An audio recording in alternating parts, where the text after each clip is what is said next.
afternoon. Welcome to today's class. आज हम पढ़िम about the Golgi apparatus. Golgi apparatus to start কৰি দিওঁ. Golgi apparatus এটো diagram হয় যেনে এটো নিউক্লিয়াছ হয়. গোটেই সেলটো নাই আকা. এটা নিউক্লিয়াছ হয়. নিউক্লিয়াছটোৰ ওচৰতে ৰেড কালাৰ দি মই এন্ডোপ্লাজমিক ৰেটিকুলাম অকাইছো. যেটো আমি আগৰ ক্লাছত পঢ়িলো. এন্ডোপ্লাজমিক ৰেটিকুলামৰ ওচৰতে এনেকুৱা স্ট্ৰাকচাৰ এটা পায়. এনেকুৱা টিউব নিচিনা অলপ curved है অকমান বেকা বেকা টাইপৰ এন্ডোপ্লাজমিক ৰেটিকুলামটো নহয় এই বস্তুখিনি কি বুলি কয় গলগি এপাৰেটাছ বুলি কয় সাধাৰণতে ইয়াৰ লগতে লাগি থাকে সেলটো সো এই বস্তুটো কি হৈ গল গলগি এপাৰেটাছ এটা গলগি এপাৰেটাছ কোনে ডিসকভাৰ কৰিছিলে কেমিলো গলগি ইন 1896 found in কত পোৱা যায় in all eukaryotic cells তাৰমানে যাৰ নিউক্লিয়াছ আছে eukaryotic cells সবতে পোৱা যায় except RBC of mammals এটা mammals মানে যোনবোৰ অৰ্গানিজমছে বেবি প্ৰডিউস কৰে ৰিপ্ৰডিউস কৰে ঠিক আছে হেবো mammals বুলি কয় এতিয়া mammals-ৰ RBC মানে red blood cells-ত Golgi apparatus-টো নাথাকে আৰু absent in prokaryote তাৰমানে আগৰ যিখিনি lower organism যত nucleus well defined nucleus নাই তাত কি হয় Golgi apparatus নাই আৰু also known as dictyosomes in plant cell তাৰমানে plant cellত বেছিকে থাকে দেই plant cellত Golgi bodies বেছিকে থাকে এটো যেনিবা এটা cell নহয় এটো নিউক্লিয়াছ এনেকা বস্তুবোৰ এইখিনিটো থাকিব এনেকে এইখিনিটো থাকিব এইখিনিটো থাকিব এইখিনিটো থাকিব তেনেকে ঢেৰ থাকে so কি হল it is also known as dictyosomes বুলি কয় কিছুমানত Golgi apparatus বুলি থাকে Golgi complex বুলি থাকে একেটাই কিন্তু প্লান্ট সেলত dictyosomes বুলি কয় এতিয়া আমি স্ট্ৰাকচাৰটো কথা যদি পঢ়ো এতিয়া স্ট্ৰাকচাৰটো অকল এডুখৰ চাম ইয়াত কি আছে দীঘল টিউবস আছে এনেকা দীঘল টিউবস এই টিউবস বিলাকক কয় সিস্টাৰ্নে বুলি কয় আৰু এটা নম্বৰৰ হিচাপ এইখিনি কি হৈ গল এই বস্তুখিনি লং টিউবস খিনি কি হয় ফাৰ্স্ট কথা লং টিউবস হয় arranged in stack মানে হৈছে পাইল ঠিক আছে তাৰ মানে যেনেকে আমি কিতাপ এখন ওপৰত জাপি থ তেনেকে এইবোৰ দীঘল টিউবসবোৰ তেনেকে এটা ওপৰত এটা জাপ খাই থাকে সো সেই বস্তুটো কি বুলি কয় parallelly flattened তাৰমানে parallel কে থাকে flat হয় আৰু intercommunicating sacs intercommunicating মানে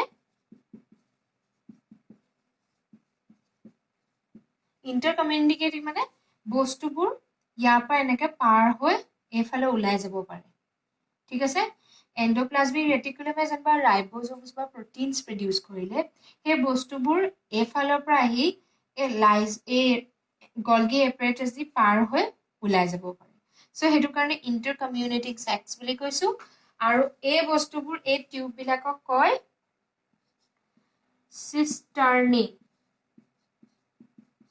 সিস্টাৰ্নে শব্দটো আমি এন্ডোপ্লাজমিক ৰেটিকুলামতো পাইছো দুইটা একে বুলিয়ে কয় এন্ডোপ্লাজমিক ৰেটিকুলাম এই এনেকুৱা নেটৱৰ্কছ বিলাককো সিস্টাৰ্নে বুলিয়ে কয় Golgi কমপ্লেক্সৰ এই টিউবস বিলাককো সিস্টাৰ্নে বুলিয়ে কয় তাৰ পিছত আছে peripheral tibules থাকে টিবিউল মানে কেতিয়াবা এনেকা দীঘল এনেকা পাইপ থাকে লগত হেবু টিবিউলস বুলি কয় এন্ডোপ্লাজমিক ৰেটিকুলামতো পাইছিলো আৰু লাষ্ট ভেসিকলস থাকে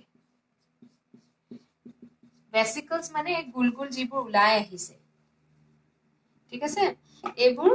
যিবোৰ গুলগুল ওলাই আহিছে তাৰমানে ইয়াৰ পৰা উলিয়াই দিছে সেই গুলগুল বিলাকক ভেসিকলস বুলি কয় তাৰমানে Golgi apparatus পঢ়িবলৈ হলে আমি কি পাম তিনটা পাৰ্টস পালো ফাৰ্স্ট টিবিউলস খিনিক কয় সিস্টাৰ্নে হগল মাজে কিছুমান দীঘল সেপাৰেট টিবিউলস থাকে হেবু টিবিউলস বুলি কয় আৰু যিবোৰ ওলাই আহে হেবিলাকক ভেসিকলস বুলি কয় ঠিক আছে এই তিনটা সিম্পল স্ট্ৰাকচাৰ ইমান কমপ্লেক্স নহয় হেতু কাৰণে বুজি পাবা এতিয়া আমি ডিটেইলত সিস্টাৰ্নে টিবিউল আৰু ভেসিকলৰ কথা পঢ়িম সো স্ট্ৰাকচাৰটো চাও প্ৰথম আমি সিষ্টাৰ্নেটো ষ্টাৰ্ট কৰিম তিনটা পাৰ্ট সিষ্টাৰ্নে টিবিউলছ আৰু ভেসিকলছ আছে প্ৰথম সিষ্টাৰ্নে ষ্টাৰ্ট কৰিম সো এই পাৰ্টটো হয় এই টিউবছ বিলাকক কি বুলি কয় এনেকুৱা ইয়াত মই চাৰিডাল ৰাখিছো এডালক কি বুলি কয় সিষ্টাৰ্নে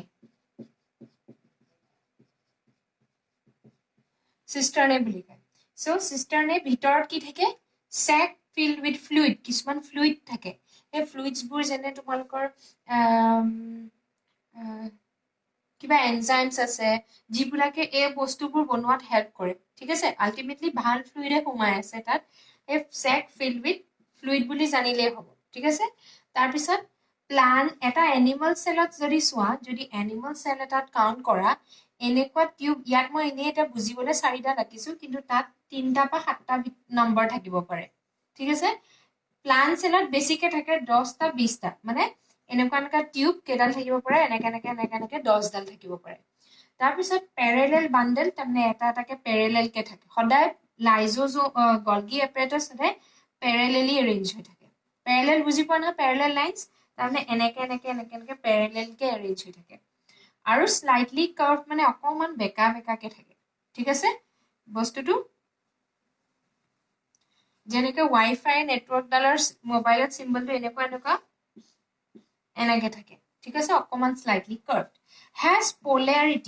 পোলাৰিটি মানে যেনেকে এটা ব্যাটাৰী এটা সেলত নেগেটিভ পোল থাকে পজিটিভ পোল থাকে পোলাৰিটি তেনেকে ইয়াতো পোলাৰিটি আছে ইয়াৰ polarity convex side of the stack is called cis phase তাৰ মানে জিটু সাইডে এন্ডোপ্লাজমিক ৰেটিকুলাম বা নিউক্লিয়াছটো ফালে মুভ কৰি আছে হেতু কয় হে ফেজটো কব এটু কব সিস ফেজ SISFACE ঠিক আছে জিটু নিউক্লিয়াছৰ ফালে বা এন্ডোপ্লাজমিক ৰেটিকুলামৰ ফালে আছে ঠিক আছে তে এটু কয় কনভেক্স সাইড আৰু এই ফালে কনকেভ ফালে এটু সাইডে হ'ব ট্ৰান্স ফেজ হগল যেনেকে নেগেটিভ আৰু পজিটিভ টাৰ্মিনাল থাকে তেনেকে এটু সিস ফেজ ট্ৰান্স ফেজ এতিয়া secretory materials come from ER secretory materials তাৰমানে যিবোৰ বস্তু এন্ডোপ্লাজমিক ৰেটিকুলামৰ পৰা ওলাই যেনেকে মই কৈছিলো যে ৰাফ এন্ডোপ্লাজমিক ৰেটিকুলামে ৰাইবোজোমছ প্ৰটিনছ বনায় এতিয়া মই এখন স্মুথ দেখাইছো তে স্মুথত কি বনাইছে বুলি কৈছিলো লিপিডছ ফ্যাটছ তেনেকুৱাবোৰ বনাইছিলে তাৰমানে আমি কি লিখিম লিপিডছ বা ফ্যাটছ এটসেট্ৰা তেনেকুৱা সাবষ্টেন্স যিবোৰ সেলৰ কাৰণে উপকাৰী হয়নে সেলটো বেলেগ সেলৰ কাম কৰাত হেল্প কৰিব বা সেলটো এনাৰ্জি দিব হেবোৰ বস্তু ইয়াৰ পৰা এনেকে ওলাই আহে এনেকে ওলাই আহিলে ঠিক আছে ইয়াৰ পৰা এফালে ওলাই আহিব এতিয়া ইয়াত কি হয় প্ৰথমতে ইয়াৰৰ পৰা বস্তুখিনি ওলাই প্ৰথমতে ক'ত সোমাব সিস ফেজত সোমাব ঠিক আছে গলগি এপাৰেটাছৰ সিস ফেজটোত সোমাই তাৰপিছত কি হ'ব ইহতি সাধাৰণতে এই বস্তুবোৰ প্ৰথমতে ইমান বেছিকে তাৰ ভিতৰত লিপিড বা ফ্যাটছ নাথাকিব পাৰে বা কি কৰে তেনেকে সিম্পল কে আহিলে এনেকে পাস হৈ আহিব এনেকে পাস হৈ আহি এই বাহিৰলৈ এনেকে ওলাই আহিব ঠিক আছে সিস ফেজত প্ৰসেস হৈ ট্ৰান্স ফেজৰ ফালে ওলাই গল তাৰমানে আলটিমেটলি কোনটো সাইডে ওলাই গল ট্ৰান্স ফেজে তাৰপিছত এই বস্তু বুলি সেলটোৰ ভিতৰত ওলালে কাৰণে সেলে এইবোৰ বস্তু ইউজ কৰি বেলেগ কাম কৰিব পাৰিব ঠিক আছে তাৰ মানে কি হৈ গল যে যিবোৰ বস্তু ইয়াৰ পৰা ওলালে সেইখিনি আকৌ ইয়াৰ ভিতৰ সোমাই পুৰা ফাইন যেনেকে আমি পানী ফিল্টাৰ কৰো হয়নে তেনেকে বস্তুটো ফিল্টাৰ নহয় প্ৰসেস কৰে বুলি লিখিব লাগিব যে প্ৰসেস কৰে কি প্ৰসেস কৰে সিক্ৰেটৰি সাবষ্টেন্স খিনি যিবোৰ ইয়াৰ পৰা ওলাই সেই সিক্ৰেটৰি সাবষ্টেন্স খিনি সিস ফেজৰ দি সোমাই ভিতৰতে যিমানটো আহে যেনিবা কেবাটাও স্টেজ পাৰ হৈ আহে তাৰমানে প্ৰসেস হৈ আহি ওলাই আহে ট্ৰান্স ফেজেদি ঠিক আছে এই ট্ৰান্স ফেজেদি ওলাই আহে এইবোৰ আৰু এইবোৰ সেলে লৈ পেলাই বেলেগ কাম কৰিব পাৰিব এতিয়া আহি গল নেক্সট আমি পঢ়িম সিস্টাৰ্নে কৰিলো এতিয়া টিবিউলছ পঢ়িম নম্বৰ 2 এটো নম্বৰ 1 সিস্টাৰ্নে টিবিউলছৰ কি হয় টিবিউলছবোৰ একে Tubules are small, round, arise from periphery of the cisternae, some enlarge into vesicles. তামনে কি হৈ যায় এইবোৰ tubules এনেকা tubules বুলি থাকে সেই tubules বিলাকে ultimately কি কৰে vesicles বোৰ ফৰ্ম হোৱাত help কৰে. So these are the tubules. Next is the vesicles. Vesicles মানে এইবোৰ যিবোৰ ওলালে এই বস্তুবোৰ সেলে ইউজ কৰিব কামৰ কাৰণে. ভেসিকেলৰ ভিতৰত কিছুমান এনজাইমছ থাকিব, লিপিডছ থাকিব, প্ৰটিনছ থাকিব, সেইবোৰ কি হয় যে সেলৰ বেলেগ বেলেগ কাম কৰাত হেল্প কৰে. সো এইবিলাক কি হৈ গ'ল ভেসিকলছ. তাৰমানে প্ৰথমতে এই ফৰ্মটোত আহে সেইবোৰ টিবিউলছবোৰ ৰাউণ্ডেই হয়, আৰু কি কৰে যে হলনি হৈ যায় ভেসিকলছলে টিবিউলছবোৰ.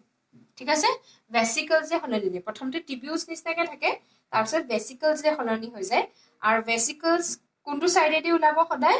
ট্ৰান্সফেজেদি ওলাব. আৰু ভেসিকলছবোৰ টু টাইপৰ হ'ব পাৰে. এটা হ'ব পাৰে স্মুথ অৰ সিক্ৰিটৰি, আৰু নেক্সট কোটেড ভেসিকল. তাৰ মানে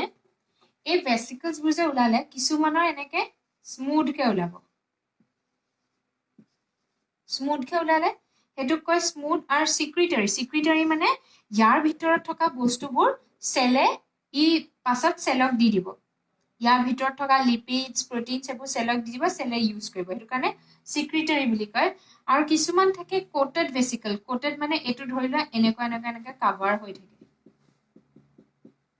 কোটেড. ঠিক আছে, কোটেড ভেসিকলছে গৈ সেলটো বেলেগ বেলেগ কামত হেল্প কৰে. কিন্তু ইহঁতি সিক্ৰিট নকৰে, ইহঁতৰ পৰা একো বস্তু নোলায়, কিন্তু কোটেডে পাছত গৈ বোলে এইটো গৈ বোলে এইখন ধৰিলা সেল ওৱাল প্লাজমা মেমব্ৰেন. ঠিক আছে, প্লাজমা মেমব্ৰেন গৈ এইখিনিত লগ লাগি যাবগৈ ওপৰত. ঠিক আছে, তাৰমানে ধৰি লোৱা এইটো মই কৈছো কোটেড ভেসিকল, এইটো ধৰি লোৱা এটা সেল হল. সেলৰ এইখিনি নিউক্লিয়াছ আৰু এই গলগি পৰা এই কোটেড গিটা ওলালে. কোটেড মানে অকমান কাভাৰ গিটা আহি এই ৱালখনত গৈ এনেকে লগ লাগি যাব পাৰে. তেতিয়া কি হল প্লাজমা মেমব্ৰেনখন আৰু সেল ৱালখন বনোৱাত আৰু ধৰি ৰখাত সহায় কৰিলে. সো তেনেকুৱা বেলেগ বেলেগ কাম থাকে. ইনে এতিয়া ইমান বেছি কমপ্লেক্সলৈ যাব নালাগে, যেনেকে মই নোটত দিছো তেনেকে চালেই হ'ব. এতিয়া আহো ফাংশনছ অফ গলগি কমপ্লেক্স. ফাংশনছবোৰ নিজেও লিখিব পাৰিবা, তথাপিও কৈ দিছো যে synthesis of polysaccharide and formation of glycoprotein. তাৰ মানে ইয়াৰ পৰা যিবোৰ গোল গোল বস্তু ওলালে তাৰ পৰা কি হৈ যায়, সেই বস্তুবোৰ ভাঙি পেলাই তাৰ পৰা কি ওলাই যাব, ভিতৰৰ পৰা পলিস্যাকাৰাইডছ ওলাব, গ্লাইকোপ্ৰটিন ওলাব, আৰু সেই বস্তুবোৰ সেলটোৱে বেলেগ বেলেগ কামত ইউজ কৰিব পাৰে. ঠিক আছে, তাৰমানে কি হৈ যাব এই গুলগুলবোৰ যে যিবোৰ ভেসিকলছ ওলালে সেই ভেসিকলছৰ ভিতৰত পলিস্যাকাৰাইড সোমাই থাকে, গ্লাইকোপ্ৰটিন সোমাই থাকে, আৰু সেইটো ইয়াৰ ওলোৱাৰ লগে লগে সেলটোলৈ ওলাই গ'ল, সেলৰ বাহিৰটোলৈ ওলাই গ'ল, আৰু সেলটো কি কৰে বেলেগ বেলেগ কামত সেইখিনি ইউজ কৰিব পাৰে সেলে. Next stores digestive enzyme. Digestive যেনেকে আমি ফুড খাওঁ, আমাৰ ডাইজেষ্টিভ চিষ্টেমে কি কৰে, যিটো আমি ফুড খাওঁ ফুডটো ভাঙি পেলাই ভিতৰত, ভাঙি পেলাই কি কৰে ফুডটো আমি যিবোৰ ফুড খালো তাৰ পৰা ইম্পৰ্টেণ্ট কাৰ্বোহাইড্ৰেটছ, প্ৰটিনছ, ফেটছ সেইখিনি উলিয়াই আমাৰ বডিৰ সেলক দি দিয়ে, so that they can do their normal functioning. But here also some এই সেলৰ ভিতৰত থকা বস্তুবোৰ কিছুমান বস্তু ভঙাত লাইজোজাইমৰ ভিতৰত কিছুমান এনজাইমছ থাকে. ধৰি লোৱা এই লাইজোজাইমটোৰ ভিতৰত কিছুমান এনেকে এনজাইমছ আছে. ঠিক আছে, enzymes. What were the enzymes? Which were digestive enzymes. Digestive enzymes can break down. So এটা সেলৰ ভিতৰত যেতিয়া কিবা এটা যেনিবা এইটো প্ৰটিনটো সোমালে, এই প্ৰটিনটো সেলটোক ভাঙি পেলাই ডিস্ট্ৰিবিউট কৰিব লাগে, তেতিয়া ইহঁতে কি কৰি যাব, এই এনজাইমে এইটো টুকুৰা টুকুৰ কৰি ভাঙি দিব পাৰিব. Okay, so this is the digestive enzymes কি কৰে সৰু বস্তু এটা ভাঙি ডাঙৰ বস্তু এটা ভাঙি দিব পাৰে. ধৰি লোৱা if a cell এটাৰ ভিতৰত কিছুমান বোলে বেক্টেৰিয়া বা ৱেষ্ট প্ৰডাক্ট সোমালে, ঠিক আছে, এই বস্তুটো ৱেষ্ট প্ৰডাক্ট, ঠিক আছে এটো সেলৰ নিউক্লিয়াছ এটো গলগি এপাৰেটাছ তেনেকুৱা এই সেলটোৰ ভিতৰত এই ওয়েষ্টটো সোমালে এই ওয়েষ্টটো কি কৰিব লাগে সেলটোৱে ভাঙি পেলাব ভাঙিব কেনেকে লাইজোজ এই গলগি এপাৰেটাছে কি কৰিব তাৰ ভিতৰৰ যিখিনি এনজাইমছ আছিলে এনজাইমখিনি এনেকে সিক্ৰেট কৰি দিব এই দিলে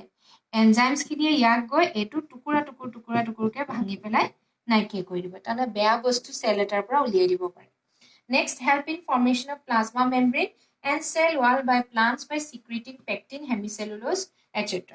মই কৈ আহিছো যে এইবিলাকৰ ভিতৰত কি থাকে secretory মানে important বস্তু সোমাই থাকে যেনে মই কলো polysaccharide glycoprotein it may also contain pectin and hemicellulose ঠিক আছে এইগিটাও থাকিব পাৰে pectin আৰু hemicellulose কি বনায় cell membrane বা cell wall to বনায় so এই বস্তুবোৰ গৈ এনেকে cell wall খন বনোৱাত হেল্প কৰিব okay these are the simple হয় notes পঢ়িলে গম পাই যাবা আজি আৰু এটা টপিক কৰাম যেহেতু ইয়াৰ লগত ৰিলেটেড হেতু কাৰণে মই কৰাই দিছো লাইজোজোমছ আৰ বা মাইক্ৰোবডিজৰ আন্ডাৰতে লাইজোজোমছ পৰে এটা লাইজোজোমছ কি হয় টিবিউলাৰ বডিজ ঠিক আছে টিবিউলাৰ bodies measuring 0.5 millimeter in diameter secreted by packaging in the Golgi apparatus তাৰ মানে এই বস্তুবোৰ ঠিক আছে ইয়াৰে কি হৈ গল এটা লাইজোজোম হয় লাইজোজোমটো কি হ'ব পাৰে ধৰিলা এটোৱে লাইজোজোম হয় হে লাইজোজোমটো কি কৰ পৰা আহিলে কোনে দিলে পেকেজিং অফ গলগি এপাৰেটাছ মানে গলগি এপাৰেটাছে ইয়াৰ পৰা অহা বস্তুটো এনেকে ভালকে পেকেজ কৰি এই লাইজোজোম বনাই দিয়ে ঠিক আছে এটা লাইজোজোমটো কি হয় গোল ভেসিকলে হয় এটা লাইজোজোমে কি প্ৰডিউস কৰিব পজেছ সিঙ্গল মেমব্ৰেন মানে এখন বাহিৰৰ এটা কভাৰ থাকে membrane and contain 40 different hydrolase থাকে enzymes ঠিক আছে তাৰে ভিতৰত সৰু এটা বস্তু এটা 0.5 মিলিমিটাৰ ডায়ামিটাৰ বস্তু এটা ভিতৰত 40 টা ডিফাৰেন্ট হাইড্ৰোলেসেস এনজাইমছ থাকে আৰু বেলেগ অকল হাইড্ৰোলেস বুলিয়ে নহয় বেলেগ ডিফাৰেন্ট এনজাইমছ থাকে তেনে সৰু এটা ভিতৰত কিমান এনজাইমছ থাকে next main function is digestion মানে ভাঙি দিয়া সৰু বস্তু এটা ভাঙি দিয়া যেনে মই কৈছিলো যে আমি যেনেকে ফুড খাও ফুডটো আমাৰ বডিৰ ভিতৰত কি হৈ যায় ভাং খাই যায় তেতিয়াহে আমি এনাৰ্জিটো ব্লাডলৈ গুচি যায় বা সেলছলৈ যায় তেনেকে ডাইজেশন মানে ভঙা এতিয়া ডাইজেশন কি ডাইজেশন কৰিব পাৰে defence against microorganisms toxic molecules ধৰি লোৱা এটো এটা সেল হয় ঠিক আছে নিউক্লিয়াছ হয় গলগি এটো এন্ডোপ্লাজমিক ৰেটিকুলাম এনেকে হল এইটা গলগি হৈ গল আৰু ইয়াৰ পৰা কি ওলালে এই লাইজোজোম এটা ওলালে ঠিক আছে এটো এটা লাইজোজোম এতিয়া ধৰি লোৱা বাহিৰৰ পৰা ডিফেন্স এগেইনষ্ট মাইক্ৰো অৰ্গানিজম প্ৰথম পইণ্ট মাইক্ৰো অৰ্গানিজম মানে ধৰি লোৱা ইয়াত এটা বেক্টেৰিয়া সোমালে ঠিক আছে এই বেক্টেৰিয়াটো কি হয় সেলটোটো নষ্ট কৰি দিব সেই বেক্টেৰিয়াটো কি কৰে ইয়াৰ ভিতৰত এই লাইজোমৰ ভিতৰত এসিডিক হয় ঠিক আছে এসিডিক মানে তাৰ এলকালিনিটি pH টো বেছি এসিড কাৰণ ধেৰ এনজাইমছ সোমাই থাকে ঠিক আছে হে যেতিয়া এই বস্তুটো আহে কি কৰে তাৰ এসিড খিনি ৰিলিজ কৰি দিয়ে আৰু এনজাইমছ খিনি ৰিলিজ কৰি দিয়ে আৰু এই বেক্টেৰিয়াটো ভাঙি পেলায় বেক্টেৰিয়াটো কি হয় এনেকে কৰি এনেকে টুকুৰা কৰি পেলাই আলটিমেটলি বেক্টেৰিয়াটো নাইকিয়া হৈ যায় সো ডিফেন্স এগেইন মাইক্ৰো অৰ্গানিজমছ ঠিক আছে কিয় কাৰণ তাৰ ভিতৰত এনজাইমছ আছিল আৰু এসিডিক হয় তাৰমানে এসিডিকে হেতু বস্তু খাই পেলালে তাৰ পিছত ধৰি লোৱা কিবা বেলেগ টক্সিক কেমিক্যালছ সোমাল টক্সিক মলিকিউলছ মানে কেমিক্যাল যিবোৰ বেয়া হয় সেলটোৰ কাৰণে তেনেকে সেই কেমিক্যালছটোকো কি কৰি যাব পাৰে যদি এটা কেমিক্যাল সোমালে বেয়া তে কি কৰিব তাৰ এনজাইমছ খিনি উলিয়াই পেলাই এনেকে কভাৰ কৰি ইয়াক আলটিমেটলি টুকুৰা কৰি কেমিক্যালটো টক্সিক যেটো কেমিক্যালছ আছে হেতু নাইকে কৰি দিব তাৰমানে সেলটো প্ৰটেকশন দিয়ে তাৰ পিছত সেকেন্ড পইণ্ট হল destroy themselves suicide bags বুলি কয় যদি এসিড বুলি কৈছো মই যদি ইবলে কিবা টক্সিক বস্তু এটা সোমালে তেতিয়া লাইজোজোমটোৱে কি কৰে যেহেতু ভিতৰত এসিড আছে কি নিজে গুটেটো ভাং খাই যায় ঠিক আছে নিজে বস্তুটো ফুটি যায় ফুটাৰ লগে লগে কি হয় তাৰ বস্তুখিনি বাহিৰলৈ ওলাই যায় আৰু এই বস্তুটো নাইকিয়া কৰি পেলায় তাৰমানে সি কি কৰিলে সি নিজকে নষ্ট কৰি দিলে লাইজোজমটো নিজে ফাটি পেলাই কি হৈ যাব ফাটি পেলাই গোটেই বস্তুখিনি উলিয়াই দিলে সেইটো কাৰণে নিজে নিজে ফাটি যিহেতু সেলটো প্ৰটেকশন দিয়ে সেইটো কাৰণে সুইসাইড বেগছ বুলিও কয় ঠিক আছে পৰীক্ষাত আহিব পাৰে সুইসাইড বেগছ মানে কি হয় সেলৰ ভিতৰত সুইসাইড মানে কি জানাই যেহেতু নিজে নিজে নিজকে নষ্ট কৰি দিছে যাতে সেলটো বচাব পাৰে সেইটো কাৰণে সুইসাইড বেগছ বুলি কয় আৰু সেইটো হ'ল lysosome last scavenger of dead cell scavenger মানে হয় যদি কিবা এটা সেল কাম নাইকিয়া হৈ গ'ল সেল এটা বেয়া হৈ গ'ল ইনে নষ্ট হৈ থকা সেলটোক সেই লাইজোজমে আহি সেই নষ্ট হোৱা সেলটোক ভাঙি পেলাই না আঁতৰাই দিয়ে মানে তাৰমানে আল্টিমেটলি কি কৰে বডিটো প্ৰটেকশন দি ৰাখে আৰু এই গোটেই প্ৰচেছবোৰ ঠিক আছে এইটো ফাংচন হৈ গ'ল সো আজি আমি লাইজোজম শেষ কৰিলো আৰু এই চেপ্টাৰ আৰু এটা ক্লাছ হলে মই শেষ কৰি দিব পাৰিম থ্যাংক ইউ কিবা ডাউট থাকিলে সুধি ল'বা